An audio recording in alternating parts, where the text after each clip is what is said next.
Do you want to know how to discipline a depressed teenager? I'm Nicholeen Peck, and I teach all over the world about parenting, good communication, how to build strong family bonds, all through the lens of the principles self-government. And in this video, we're going to be talking about parenting a depressed teenager. In this video, we're going to be talking about what depression can look like with a teenager, what good parenting looks like, and how those two things together can help a teen who might even be suffering from depression take some ownership over their own behavior.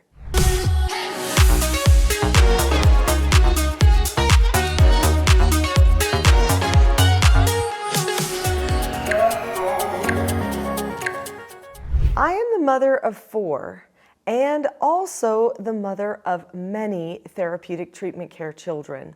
So I was a foster parent for many years while I was raising my own 4 children. I brought troubled teens into my home to therapeutically help them get over a lot of problems and prepare to adjust to adult life. These teens often had difficult circumstances that led to depression. Some of them had clinical depression that they were medicated for.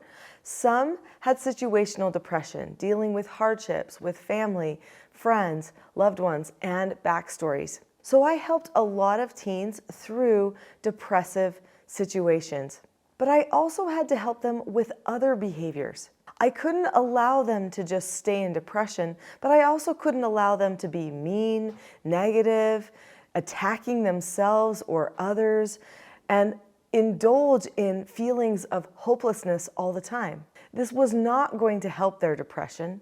This was not going to help them make progress. I loved them. I wanted them to have the greatest chance for success in their lives, which meant that we had to work on that depression. We had to help them make a plan for what to do with those bad thoughts that they would get sometimes, and how to help them self-correct. Ultimately, when a person learns self-government, they learn how to correct themselves. When a person is experiencing depression, they have to take more ownership over their own behaviors than other people might need to. They need to be able to do self-governed things like give themselves no answers about certain thoughts, or give themselves instructions about what things they do need to think that might be more productive. They might need to give themselves instructions about who to talk to and when. There are many things that a person can do when they are a self-governed person.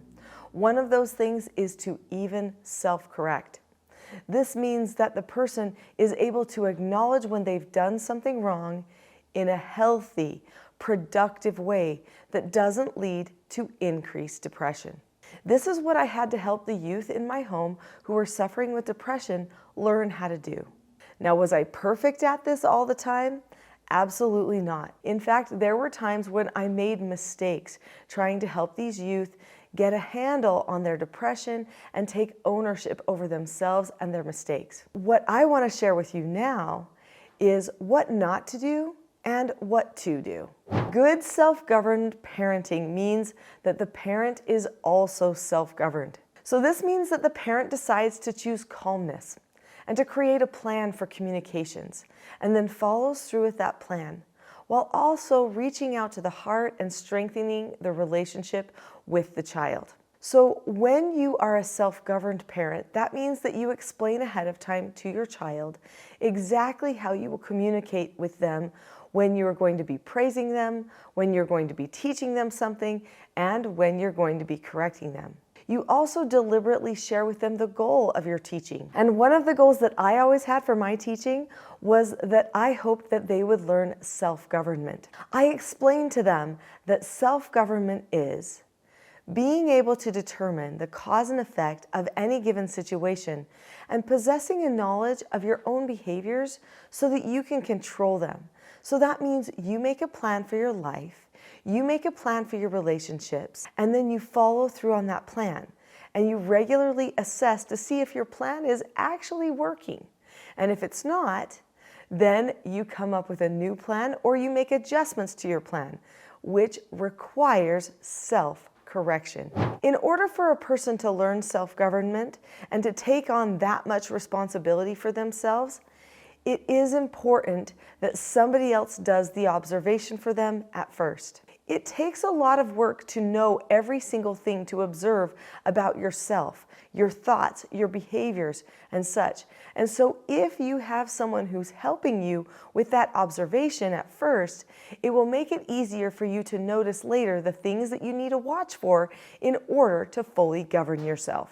Now, if you've been on this channel for a while, maybe you've subscribed to it, then you know I like to share skills with people. Well, there are 4 basic skills of self-government that help a person learn how to have self-government. These 4 basic skills are for everyone, not just people who have depression. So no matter what your child is dealing with, these 4 basic skills are going to be useful. The 4 basic skills are following instructions, accepting no answers and criticism, accepting consequences, and disagreeing appropriately. So when a person can follow instructions, they can do 5 steps that help them follow not only other people's instructions, which is where we're going to begin, but also their own instructions, which is what ultimately looks like self-government. If a person can do the second skill, which is to accept no answers or criticism, that means that they can't only accept other people's no answers and criticism or hard things that happen in their life, but they can accept no answers from themselves too. When your teen is experiencing depression, they are having bad thoughts inside their head. These are thoughts that do not help them.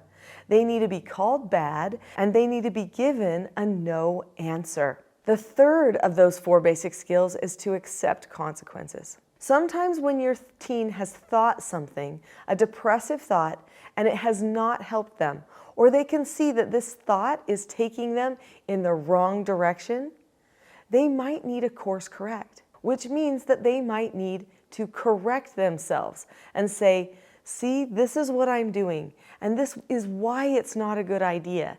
This is what I need to do instead. There are 7 steps to a good correction and 6 steps for accepting a correction from yourself. The teen can learn those things and feel very empowered by their ability to self-direct. The fourth of those 4 basic skills is disagreeing appropriately. Oftentimes, people who experience depression feel like that other people around them are controlling their insides and controlling their happiness and their outcomes. They tell themselves a false narrative much of the time. It's important for them to be empowered to speak up for themselves, to say things to other people that might counter what the other person is saying, and to do it in a way that's respectful so that they can be proud of their skill after they used it. This is where disagreeing appropriately comes in. There are 7 steps to the disagree appropriately skill. You can find the steps for all these skills and how to teach these skills on the website teachingselfgovernment.com. But first, I want to talk with you about what not to do if you have a teen who has depression. Don't make fun of the depression. Don't trivialize the depression. Don't tell the teen that they don't have depression. That will make them shut off from you and feel like you don't understand. You absolutely need to connect with your teen. Tell them that you know sometimes there's things in life that are hard. Explain to them that there's a difference between situational depression and clinical depression. Clinical depression is something that a person really can't shake, but situational depression is something that is done in time. Help them feel confidence that they can find coping strategies that will help them with their depression going forward if it happens to be chronic. But if it's just situational, it will give them hope that this too will pass. Isn't that one of the messages that we need for life, is that this too will pass? So what should you do when your teen is experiencing depression? How exactly do you correct it or discipline them in that time? It's really important that parents are consistent in their method of discipline, whether the child is experiencing depression or not. The child shouldn't feel like feeling depressed or experiencing bad thoughts is an excuse for them not to self-govern or not to correct themselves and rein it in. In fact, just the opposite. They need to be empowered to actually make a change. and choose something that can help them feel like life is a little bit better. A good correction should feel positive, calm, connective, optimistic. It doesn't have to feel bad. You don't have to berate a person or talk down to them in a condescending manner. Instead, when you correct your children, you can look at them with love, understanding, strengthen the relationship, express that you know where they're coming from, and then do a correction in a way that points them in a good and positive direction. In the Teaching Self-Government course, which is on teachingselfgovernment.com, so it's called the TSG Parenting course on that website. In that course, you can find the exact steps to doing a correction. There are 7. I'm not going to go into all of them now. I'm just going to focus on the first 3 steps. Well, maybe we'll do 4. The first 4 steps of those 7 steps of a good correction are to describe what has happened. Don't do that in a way that shows that you've taken that other person's behavior personally. That's the last thing a person feeling depressed needs, is to know that they've disappointed one more person. So your calmness is key. In fact, there's a lot of material about calmness on that TSG parenting course. So when you describe to them what happened, just describe as if you were giving a how-to demonstration of what happened. Well, just now I gave you a no answer about this, and you closed your eyes and hung your head and said, "Not again." When you do this, you're telling yourself that you are not successful. So that's step number 2, which is the rationale step. That is the step where you give them a reason why they shouldn't do something another way. So you might follow that up with another sentence, such as, when you tell yourself you're not successful, you tear yourself down and make yourself feel bad.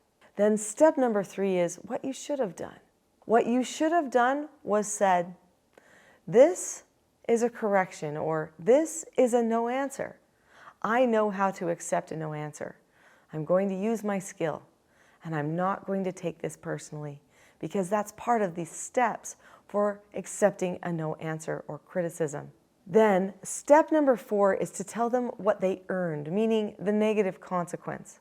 It is okay to help your child learn cause and effect by having them follow through with a negative consequence that they have earned or chosen according to your system, even if they have depression. Negative consequences don't necessarily lead to depression. It's the way that the person processes a negative consequence or a piece of negative criticism or a no answer that could make them go in a more depressive direction. It's their processing. So help them process how to accept a consequence. Help them to process that one little extra chore is something they've done a million times, and so it's really no big deal.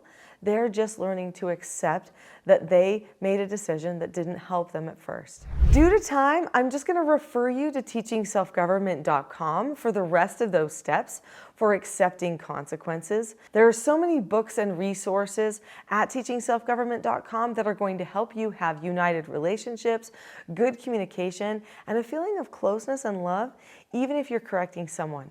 Even if a person has depression, they can feel loved and understood and have a correction all at the same time.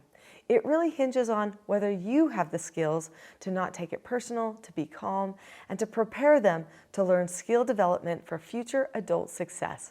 Go to teachingselfgovernment.com and go to the store. You'll find a lot of things there, and I'll see you there too.